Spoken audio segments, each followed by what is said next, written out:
This is the Warfield Village District Bundle. This is all scatterbuilt. Currently, it is on a 3-foot by 3-foot footprint. It's important to note that the 9 battle boards that are underneath this do not come with this bundle. We built it on them to give a sense of context. You could build these on your own battle boards or battle mat or any sort of ground coverage that you'd like. This bundle has a wonderful mix of basic wood building pieces, basic stone building pieces, all the different color roofs. We have thatched roofs, dark roofs, green roofs. It has a full component of scaffolding, and it has 4 of the urban elevation arches sets for a lot of this neat urban elevation. His arches, as well as a little bit of dressing and some LED fits. It's a fantastic bundle for building any sort of battlefield. You could do skirmish size 3x3, and there's enough buildings here that you could thin out the density a little bit and do a 4x4. In fact, Hamster has done an alternate build on a 4x4, so you can see what that looks like. This would be also great for not just a wargaming battlefield, but you could do any sort of RPG, outdoor fight, village attack, and the like, as well as you could rebuild these pieces into all sorts of things. In fact, we have all these extra pieces as well. So you have plenty of building options here. The goal with this build was to showcase a playable, multi-level build. Lots and lots of different spots you can put models at different heights outdoors. So all of the buildings have playable outdoor space, plenty of space in between to move your models and the like. Let's take a look at all the details. So we're going to start up here on this building. So this is a simple 4x4 fieldstone base. It's got the thatched roof fogger cover.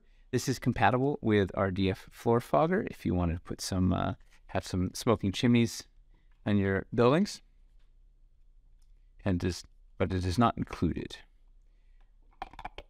One fun detail on this building is we took the 2-inch scaffolding platform and attached the 2-inch railings all around and the single pilings on 3 sides to make a little tripod.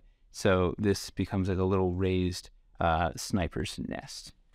So you could pop a model in here. It has some nice cover, good vantage point from the lower portion of the battlefield. Over here in this next building, this has a 4x8 footprint. It's all fieldstone here, and it's a little more fortified. This is the new double lion portcullis arch in the front and the decorative gargoyle corner posts there. Give it a little bit of flair. It's got our green roofs on it for extra pop. LED wall in the front to give it some additional flair, as well as the arrow slit walls all around. So if you were doing like an RPG encounter, you could have units inside shooting at with bows or spells with the like. The really fun bit is on the back here, we have this sort of cascading series of scaffolding going on its way up. So we have the stair pillar with 38mm stairs there. We have magnetic perch with a ladder feeding into another pair of 38mm stairs. And then this feeds into, we have 2 of our narrow scaffolding platforms. This one's pegged to the roof. This one's biscuited to a roof. And then the corner railing platform there. So there's a lot of playable space up on the top. In fact, you can even get some of your larger, if you've got like 50mm base models, could get up there. So we have the diagonal platform biscuited to this. And some railings here for additional cover. As well as this building has the projecting beams and a hoist and lots of little bits to give it some extra character and personality.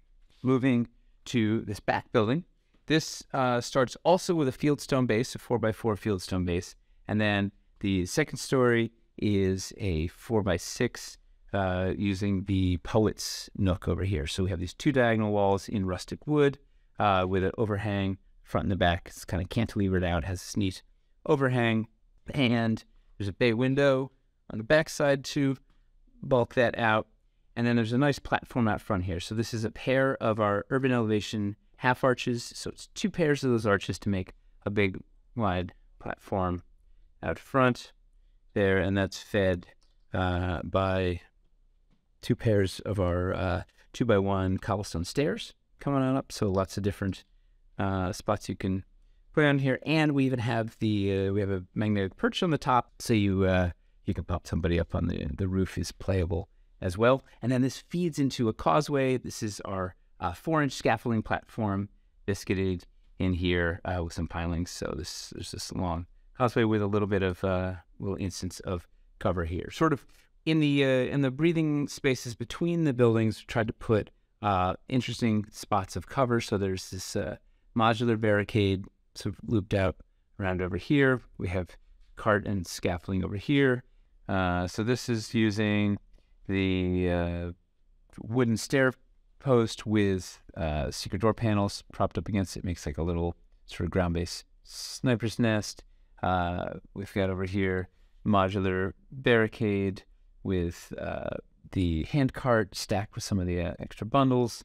Coming around here to this building, we've got this is a larger wood building. So the base has our large diagonal wall, so it has a lot interesting footprint there.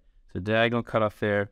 It's got our speakeasy door down underneath there, so neat overhang for interesting line of sight. Get some models underneath there if you want.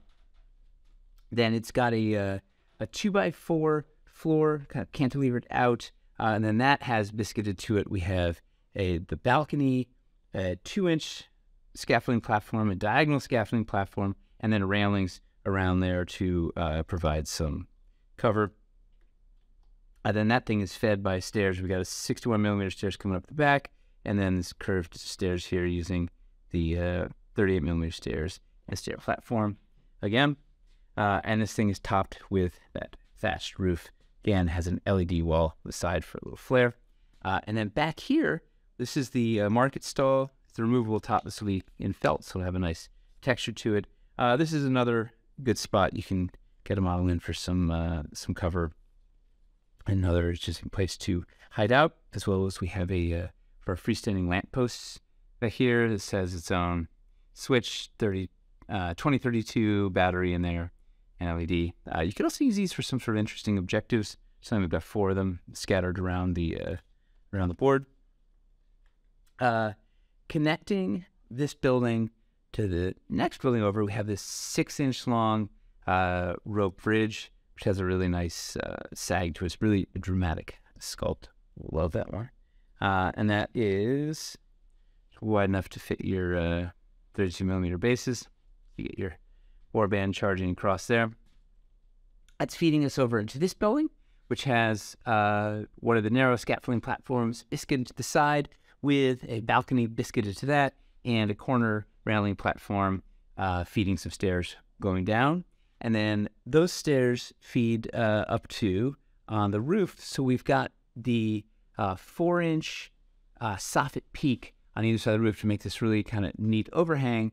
And then lots of space up there. We've got a pair of the magnetic perches, the hanging ladder coming down, and then another of those narrow scaffolding platforms pegged really super securely to the roof. In fact, all this stuff, right, you can fly it around as one unit because it's all biscuited together. And it's super secure, so you can put plenty of models up there without worrying about them toppling off. So we once again, plenty of playable space up here top side, and a little more cover from the railing. And then this building, like all of them, right, we've sort of decorated it up. We've got the hanging shield, and the rivet, and the rustic shutters, and the window panes in there. So lots of ways to customize each of these buildings. So each time you can have different looking building, or you could just leave these buildings all as one unit between the games and just sort of drop it down, build it once and just drop it down, use it over and over again. But really the fun is these modular buildings, right? Every time you can make it a little different. We have the bay window on the back here with that nice patinaed hammered copper roof to it. Kicks that thing out. And then our last perimeter building is this small 4x6 one. It's got the same Poet's Nook parad diagonal walls here, giving it an interesting profile on the front. And this whole thing is built up on the urban elevation using the 2x2 cobblestone risers and the little 1x1 cobblestone risers. So it gets it up to an interesting height it has magnetic perches on the roof, so playing on this dark roof. So you got playable space up there. So the stairs are feeding up the side here. So these would give you another spot of cover as you're coming around the building, particularly if the bad guys are over there. And we have another market stall against the side with the gray shingle topper. It's another great spot for some cover as you're working your way around this building. In the center here, we have this long causeway built using a combination of our urban elevation bits. So we're using the 1-inch risers and the 1x2 stairs feeding up to here. And then in the middle, a pair of the half arches biscuited together, and then with a 4-inch scaffolding platform biscuited in there with some railing on there for cover. And this provides not only some cover and some neat elevation, but some interesting opportunities for line of sight, because you can go all the way through the arches, all the way under. A lot of interesting pathways through and around Spit, as well as another pair of those lampposts. This we've got another series of the scaffolding platform feeding into this main building. So you could have your objective on top of here, or this could just be the place that everybody wants to go, because it is the tallest place on the battlefield. You've got eyes on everything all around, and there's railings all around for interesting cover. So feeding up to it, we have scaffolding kind of working all the way around, three different heights, working its way up and around. On the back of this building, we have a pair of the 1x2 stairs feeding to the little 1-inch cobblestone risers into this double doors. And then we have the scaffolding that's going all the way around. This scaffolding is biscuited to the side of the building. These bits are freestanding using the pilings at different heights to hold them up, and then stairs sort of connecting everything all the way around, as well as there's stairs coming down here to connect to this causeway. Only one stairway up to get to the top.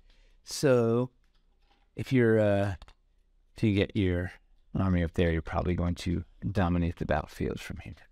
Although there's lots and lots of interesting spots of cover sort of all around, thinking about this being the deadly spot everybody's trying to get to. So lots of different ways you could build this. Huge collection of pieces. This is but one of many battlefields that you could build. And hopefully this will inspire you on the sorts of things that you can do with Warfield Village.